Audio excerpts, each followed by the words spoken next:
assalaamu calaykum. waxaan ahay qaasim maxamed. ku soo dhowow muuqaal kale. barbilowga guul walba waa aragti, hadaf dejin, qorsheyn iyo ku dhaqaaqid. guusha dhabta ah waa ka guulaysiga inaad ahaato qof fadhiid ah oo nolosha marti ka noqda. muuqaalka waxaan kugu sidaa 6 tallaabo oo ay kaa dalbanayso guul walba oo aad doonaysa inaad xaqiijiso nolosha. shaqo adag. si aad u hesho natiijooyin cusub waa inaad la timaado shaqo adag. shaqada adag waxaa loola jeedaa inaad xooggaaga, maskaxdaada iyo waqtigaagaba aad isugu geyso waxa aad doonayso inaad xaqiijiso. sida haddii aad doonayso inaad noqoto arday wax badan ay iska bedelaan qaab waxbarashadiisa, ku dadaal wax akhriska, soo xaadirista goobta waxbarashada iyo la socodka macallimiintaada, oo noqo arday saacadaha uu joogo goobtiisa waxbarashada ku mashquulo waxbarashadiisa. isfurfur oo ha noqon arday aan waxba la wadaagin dadka, wax ka kororsan, su-aalaha ku taaganna aan weydiin karin macallimiintiisa, balse noqo taas cagsigeeda oo diiradda saar ka miro dhalinta hadafkaaga waxbarasho. oo xasuusnow in shaqada adag ay go-aamiso nooca natiijooyinka aad heli doonto, haddii ay ahaan lahayd waxbarashadaada, shaqadaada iyo shaqsiyadaada. intaba waxay kaa dalbanayaan horumarintooda inaad la timaado shaqo adag. dulqaad. meesha keliya aan isdhihi kara waa laysku dhaafay waa dulqaadka. waa dulqaadka. sababtoo ah ma jirta guul lagu gaaro si fudud. wax kasta oo qiimo u leh naftaada waxaa ka soo horeeya caqabado ku ilowsiin kara ama kugu qasbi kara inaad ka tanaasusho doonistaada ama halka aad doonayso inaad ka gaarto nolosha.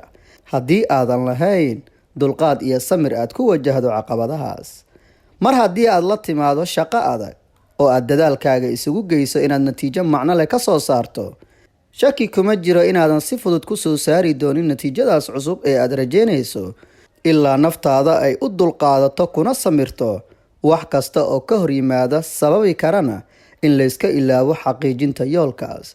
oo xasuusno in dulqaadku yahay awoodda aad ku aqbalayso wax aanan kuu cuntamin, sida kasoo daahidda wax qaatay waqti badan, dhibaatooyinka maskaxda kaa mashquuliya, sidoo kalena kaa xanuunjiya qalbiga, si aad u gaarto meel sare ama aad u hantiso wax ku weyn naftaada oo aad ku hanweyntahay inaad mar un xaqiijiso, yeelato ama aad gaarto. mar haddii aad lumiso kaalinta dulqaadka, waxaad kaloo lumin doontaa kaalinta ku guulaysiga halgankaaga. naf u hurid. nafhurnimadu waa inaad wax kasta oo qiimo leh aad u hurto waxa aad doonayso, sida waqtigaaga, maskaxdaada, xooggaaga, maalkaaga, agana tagto raaxadaada iyo wax kasta oo nusqaan u keeni kara yoolka aad leedahay. taas oo ugu dambeyn ku dhaxalsiin doonta in riyooyinkaaga ay kuu dhaboobaan oo aad hadhow mahadiso. u hur wax kasta oo qiimo u leh una baahan yahay hadafkaaga si aad u hesho waxa aad bixisay dheeftooda. shay walba oo qiimo leh waxaa looga tagaa ama lagu bixiyaa wax kaloo qiimo leh.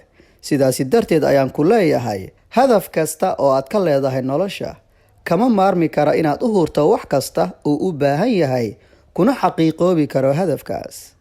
joogteyn. joogteyntu waa in aysan waxba iska bedelin dadaalkaaga, dulqaadkaaga iyo nafhurnimadaada.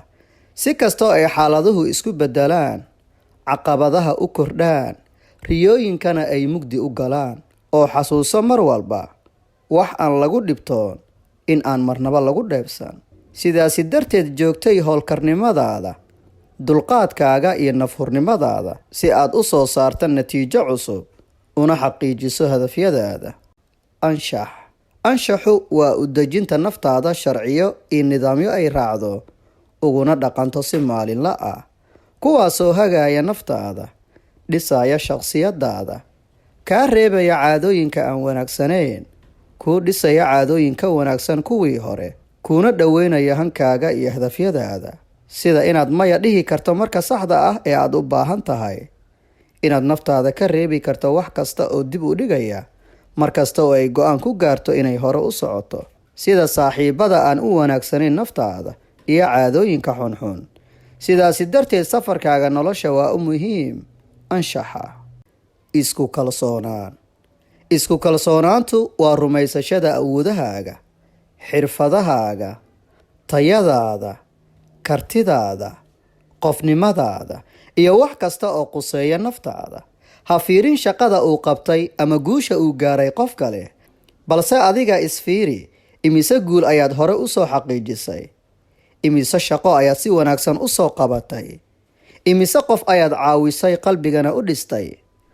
marna ma liidatid inta aad leedahay awoodda aad wax ku qaban karto, maskaxda aad ku hogaamin karto naftaada, sidoo kalena aad leedahay kartida aad aga dhabayn karto riyo kasta oo aad ka leedahay nolosha. Isku kalsoonaantu ma ahan dareen oo keliya, balse waa mid ka mid ah awoodaha qof kasta oo guulaystay u suurtagelisay alla ka sukow inuu noqdo guulayste wuxuu doonaha kaga guulaystay nolosha. sidoo kale isku kalsoonaantu waa is-aaminsanaanta inaad tahay qof qiimo leh, wax qiimo lehna u qalma inuu hantiyo wax kasta ha ku qaadatee. ugu dambeyn, guul kasta oo aad ka rajeynaysid inaad ka gaarto nolosha waxay kaa dalbanaysaa inaad la timaado shaqo adag oo aad har iyo habeen u dadaasho, u dulqaadato, wax kasta u hurto, la timaado anshax iyo aadaab ka hogaamisa, kuna kalsoonaato naftaada.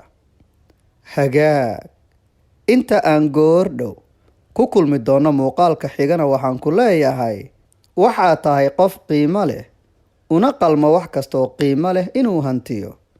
aad ayaadna ugu mahadsan tahay daawashada muuqaalkan. mahadsanid.